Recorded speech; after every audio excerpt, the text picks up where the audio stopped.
doing a message on Nephilim among us, the Nephilim among us. And in the first part, we've already covered a lot of information. We're asking in the second part, obviously the ancients cared about demigods, but surely modern people have evolved beyond this cult of hybrid demigods. Is the subject of the Nephilim a mere tangent? We've covered in the first session that we name our planets after the Nephilim, we name our days after the Nephilim, we name our months after the Nephilim, we name our chemicals after the Nephilim, and we name some of our continents and an ocean after the Nephilim. But surely we, modern people, have evolved beyond this now. Would you agree? Sorry, I have to take you to Starbucks. What's on every Starbucks cup? Nephilim. It's a siren, which is a half fish, half woman, or a half bird, half woman hybrid, that lures sailors to their death with their songs. And you can see the evolution of the Starbucks marketing plan of their logo. They just copied a 15th century siren and put it straight on their logo. But over time, they just kind of used a little bit of artistic license, and they just rounded it out so it doesn't look... There's some details there. I won't point out the details. Some of it's a bit rude. But they've just changed it, but it still is the Nephilim sirens. And here is a siren luring a young sailor to his death. She's a hybrid. How about Versace? Huh? What is Versace about? Yeah, that real pretty woman, Medusa, with a head of snakes instead of hair, who turns you into stone if you look at her. What is she? She's a hybrid, a Nephilim. And that's the symbol of one of the most luxurious brands. Interesting. Nephilim among us, our biggest sports competition on the planet. I would say it's the biggest event that brings the entire planet together. What is it? The Olympics, named after Zeus and the Olympian gods who ruled from Mount Olympus. All Nephilim. It's a tribute to the Nephilim. In fact, in the old days, when they had the Olympics, they would offer sacrifices and offerings to the Olympian gods. The next Olympics, Rio, in 2016, again, carrying the name of the Olympian gods to the world. Let's go to sports. Nike. Ever heard of Nike? What's Nike? Sports brand, manufacturer of sports clothing?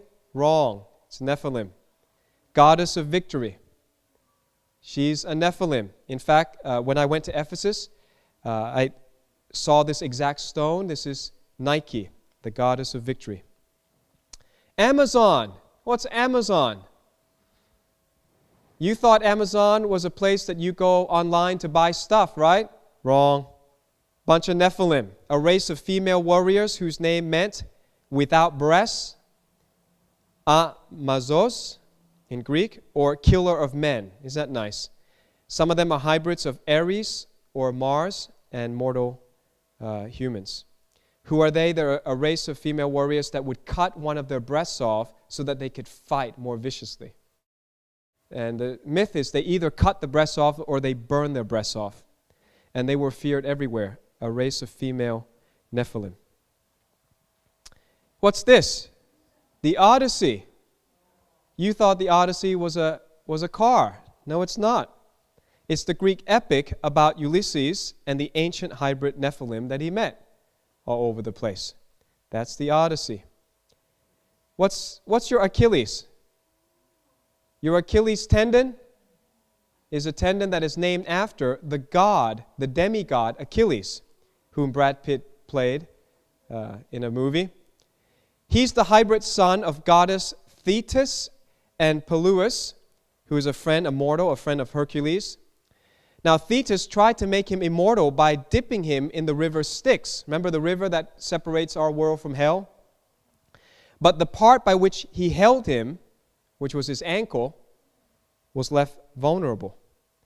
And so in one battle, Paris, who's a man, shot Achilles in the heel and killed him. Today, a person's weakness is called his Achilles heel. Why? It's named after a hybrid Nephilim. Hollywood just can't get enough of demigods. They can't come up with any new stories that makes more money or sells better. So they made Thor recently, a tribute to the Norse god of thunderbolt, a Nephilim. This is Arnold Schwarzenegger in one of his early roles on cinema. He's played Hercules, half god, half human, son of Zeus, and Alcmene, played by Arnold Schwarzenegger.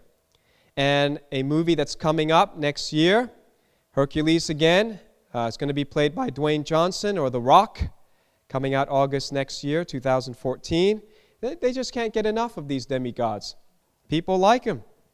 Twilight, vampire breeds with a female human to produce hybrid. X-Men, genetically engineered superhumans, hybrid. Yeah, real pretty, aren't they? And they always look so evil, huh? We just can't get enough of hybrids. See, it's so easy to look back at the Greeks and the Romans and say how foolish they were. But think about how much money people spend because of their belief about this stuff. Now, there is a Christian allegory called The Chronicles of Narnia by C.S. Lewis, in which many hybrids are featured. Here is a satyr, which is a half man, half goat. He's a Nephilim. Here's a centaur, half man, half horse. Nephilim. Here's Planet of the Apes, genetically engineered apes with human genes for enhanced intelligence. Hybrid.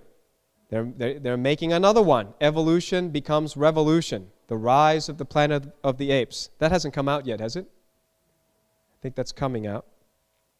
Hybrid. Right?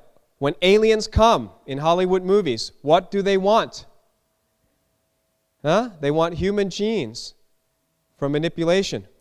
They want to make genetically modified organisms. Hollywood loves genetic engineering. We just can't get enough of it. Tom Cruise in a recent movie, Oblivion. He's a drone repairman, Tech 49. Jack Harper finds his genes have been taken by aliens to create a reprogrammed race of humans. Interesting, isn't it? How so many things from the ancient time until now points to something.